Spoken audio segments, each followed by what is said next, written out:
Everyone at that table thought I was the failure. Until the butler walked in, looked straight at me and said, "Welcome back, Miss Moreno. The boardroom is ready." I sat quietly at the long oak table in the grand dining hall of the Bellomont estate, where my extended family gathered each spring for our reunion dinner. The flickering candlelight bounced off the antique silverware, but all the warmth in the room seemed to orbit around my older brother Marcus. Dressed like he'd stepped off the cover of a business magazine, Marcus held the room in his usual chokehold of self-congratulation. "So," he announced, swirling his wine, "the CEO cornered me right after the quarterly report, promoted me on the spot, Senior Director of Global Accounts." He waited for the impressed murmurs, and they came right on cue. I lifted my glass of iced tea, ignoring the sting in my stomach. The group had no idea that the biggest executive interviews in Horizon Dynamics history were kicking off tomorrow morning. No idea that I, Danielle Moreno, their supposedly aimless relative, was the founder and CEO of that very company. "So Danielle," my aunt chimed in, her tone painfully cheerful, "still doing that side hustle thing? Crafting, coding? I can't keep up." I smiled. If only she knew my side hustle had just cleared a $90 million 0 cents valuation. "Yep, still hustling," I replied smoothly, thinking about the merger documents on my desk. Marcus leaned over, with faux concern. "Hey, if you're still between things, I could probably pull some strings at Langston Corp, something entry-level, data input maybe?" He grinned like a hero. Langston Corp, the very company Horizon Dynamics was set to acquire tomorrow at 10 a.m., the same company where Marcus had just landed his fancy new title. "That's really generous of you," I said, holding back a laugh. My father sighed dramatically. "Danielle, you graduated summa cum laude from Wharton. What happened? You're 34. You should be catching up to your brother by now." I just nodded, my fingers tracing the rim of my glass. He didn't know Forbes had just named me one of 2024's 40 under 40 in tech leadership. And tomorrow morning, Marcus would walk into Horizon's headquarters, unaware that the nobody he just offered a pity job to would be waiting on the other side of the table as his new boss. The article had used the exact photo I preferred, back turned to the lens, my face in soft shadow. Few people knew what the elusive founder of Horizon Dynamics actually looked like. That was intentional. I'd built an empire from behind the curtain, and I liked it that way. "Remember when we were kids?" Marcus's voice oozed with that same smug nostalgia he always used when he thought he'd won. "You always said you'd run your own company one day."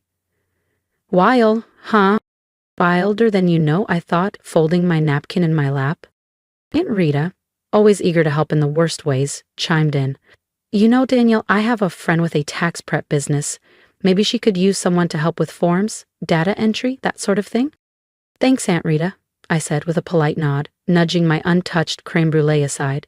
"But I'm doing just fine." "Fine," Marcus chuckled.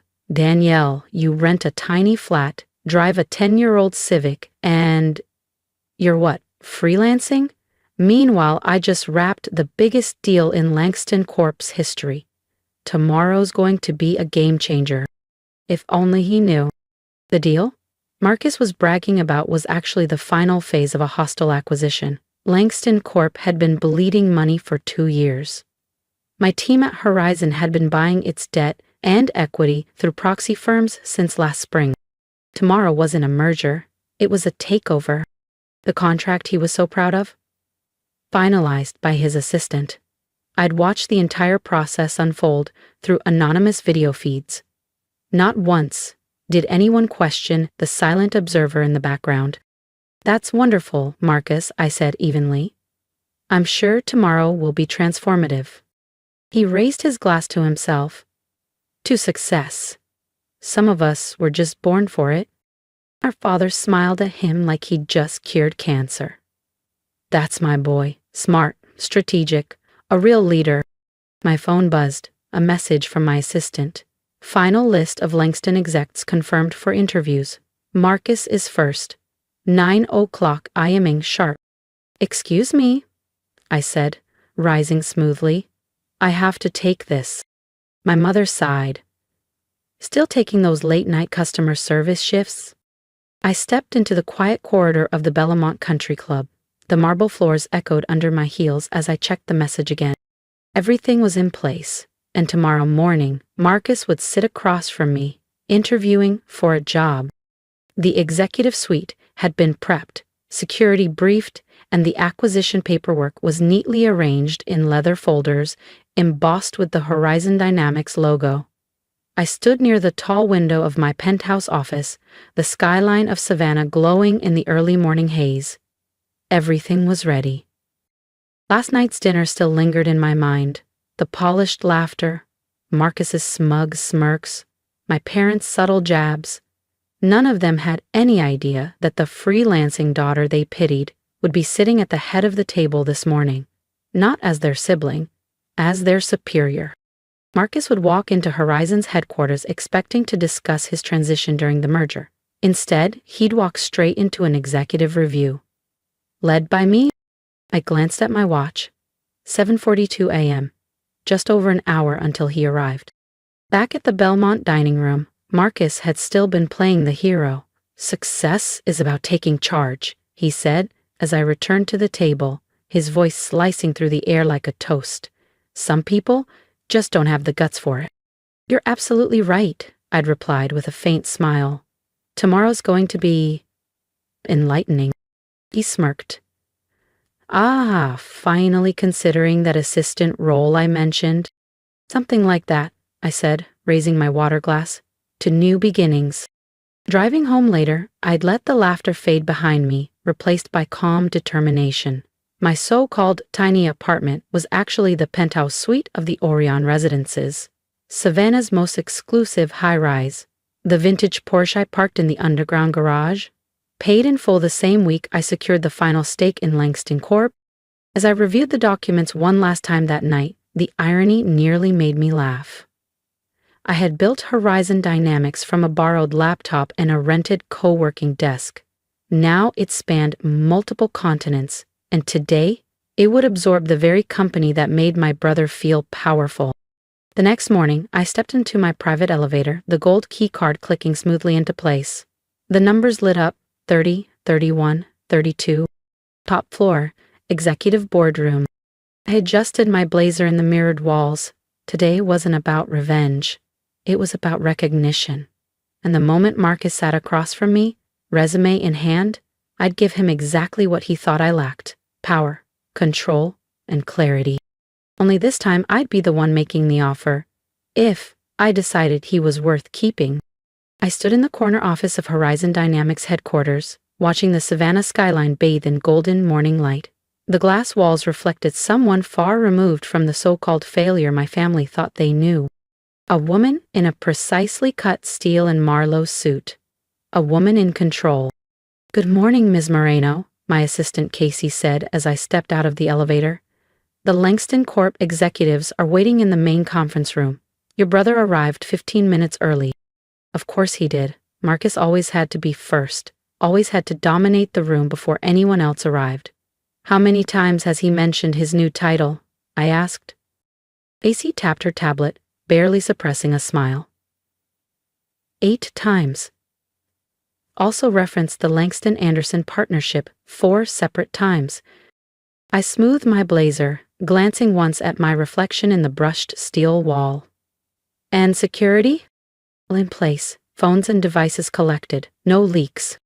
"Good," I said, inhaling deeply. "Let's not keep them waiting." The Horizon boardroom wasn't just designed for meetings, it was built for moments like this. Floor-to-ceiling windows framed the skyline. Every chair was positioned with intention, the kind of space that made you feel either very big or very small. As we approached, Marcus's voice drifted into the hallway. "And once the merger finalizes, I'm confident I'll have direct oversight of all global accounts. Frankly, I wouldn't be surprised if Horizon offers me a seat on their board." We pushed open the door. Silence hit like a wave.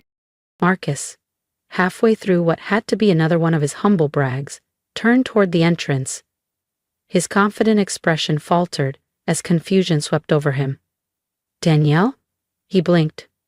What are you doing here? I stepped forward without missing a beat, placed my briefcase at the head of the table, and met every eye in the room. Good morning, everyone. Apologies for the delay. Casey began handing out the acquisition packets. There must be a mistake, Marcus said sharply. This is a confidential strategy session. We're here to meet with Horizon's CEO about the merger. I calmly opened my folder. Correct. I'm Danielle Moreno, founder and CEO of Horizon Dynamics. I let the silence hang for a beat. Now, Marcus. About that merger. If you've enjoyed watching the quiet rise before the reveal, don't forget to subscribe, because the real power play is just beginning. The silence that followed was complete. Marcus had gone ghost pale, his designer suit suddenly looking more like armor cracked in battle. Around the table, the Langston Corp executives flipped through their folders in stunned disbelief. Just yesterday, they'd dismissed me as some underqualified consultant. Now realization was dawning fast. And painfully. This is a joke, Marcus finally said, voice tight. You're just a freelancer. There, its freelancer title, I replied calmly, was a cover, like the penthouse I live in, which happens to sit atop the Archer building. A building owned by Horizon Dynamics. He stared at me as if I'd just rewritten his entire identity. In a way, I had. Success, I continued, stepping toward the monitor, doesn't always need to be shouted at every holiday dinner. Sometimes, it speaks for itself. Click. The screen lit up with a timeline, 12 months of strategic acquisitions, dummy corporations, and quietly purchased equity. This isn't a merger, it's an acquisition. Horizon now owns 51% of Langston Corp, all through subsidiary buys completed over the past year. Marcus's expression twisted. Shock gave way to rage. You let me brag last night, while you were planning this behind my back, while I watched you take credit for your assistant's work, while you built your title off your team's labor and charity golf invites, I said, never raising my voice. Several executives exchanged looks. They'd suspected, some had even tried to speak up, but no one challenged Marcus. Until now. As of 9:00 a.m. today, Langston is officially a Horizon subsidiary. Effective immediately, the executive structure will be reviewed. Marcus shot to his feet, knocking his chair back. You can't do this. I'm senior director. Your position is being eliminated, I interrupted, along with a handful of roles we've identified as non-contributive. However, I turned to the rest of the room. Most operational staff will remain. Horizon rewards results, not resume inflation. What followed was a blur of legal signatures and stunned silence. One by one, the executives left the room, until only Marcus remained. He stood by the window, the city sprawling below him, his shoulders slumped. Why, he whispered. Why didn't you tell me? I gathered my papers with quiet precision. Would you have believed me? He turned, eyes red, voice breaking. Every holiday. Every reunion. Every time you said you were doing fine? You were building all this? I looked him dead in the eye. Yes. While you were too busy performing success, I was busy earning it. You offered me an entry-level position, I said, snapping my briefcase shut with a quiet, final click. As if you were doing me a favor. I looked Marcus dead in the eye. Consider this a lesson in humility. Success isn't about who brags the loudest at a family gathering. He opened his mouth to respond, but before a word escaped, my phone buzzed. I didn't have to check to know who it was. Mom and Dad lit up the screen like clockwork. His phone had probably started lighting up too, now that security had returned everyone's devices. I answered on speaker. Hello? Danielle? Mom's voice cracked, high and shrill. Tell me this isn't true. Tell me you haven't been lying to us all these years. I never lied, I said calmly, adjusting my blazer. You just never asked the right questions. You were too busy applauding Marcus to notice what I was building.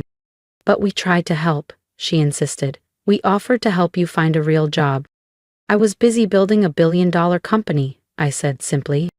I allowed myself a rare smile.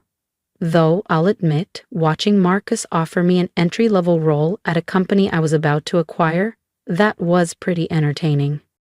There was a long silence. Then finally, my father's voice broke through. Lower, slower. Why didn't you ever tell us? I looked over at Marcus, still frozen near the window like a man trying to process the end of a dream. Then back at the phone. Because I wanted this on my own terms, I said. Not for your approval, not to prove a point, just for me. I ended the call. As I reached the door, I turned one last time. Oh, and Marcus, about that job offer last night? You might want to dust off your resume.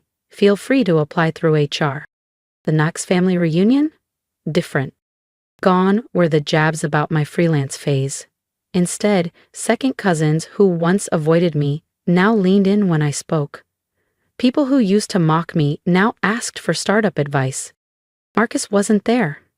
Word was he'd taken a mid-level job at a regional firm, quietly, humbly. A lesson learned. My parents? They still struggled to reconcile the image of the daughter they overlooked with the CEO everyone suddenly admired. Sometimes they spoke with pride, other times with visible discomfort, especially when asked why they'd never mentioned their daughter ran Horizon Dynamics. As for me, I'd moved into a bigger office, one with my name etched on the building's glass, and on nights I worked late, I could still see my old apartment, tiny, quiet, hidden among the rooftops. A reminder. Success isn't always loud or visible. Sometimes the most powerful person in the room is the one no one noticed until it was too late. And the biggest change wasn't in how they saw me. It was how I saw myself. Because the best revenge isn't revenge at all. It's becoming everything they said you never would be and not needing their applause to know it. Thank you for listening to a story that, for years, I never thought would be heard. I'd love to know your thoughts. Drop a comment below. Tell me, have you ever been underestimated, brushed aside, made to feel like your dreams were just too big, too strange, or too far from what others expected of you? I promise, I read every word. Because no matter how far we rise, connection still matters. And if there's one piece of advice I could give you, it's this. You don't owe anyone your story until you're ready to tell it. You don't need to explain your grind to people who only notice noise, not substance. Build in silence, grow in your own time, and when the moment comes to step into the light, you won't need to shout. Your results will speak loud enough. If Danielle's story reminded you of your own strength, I hope you'll subscribe, because I've got more stories to tell, and maybe one of them will help you reclaim your power too. And remember, just because they can't see your worth yet, doesn't mean you're not already becoming something extraordinary.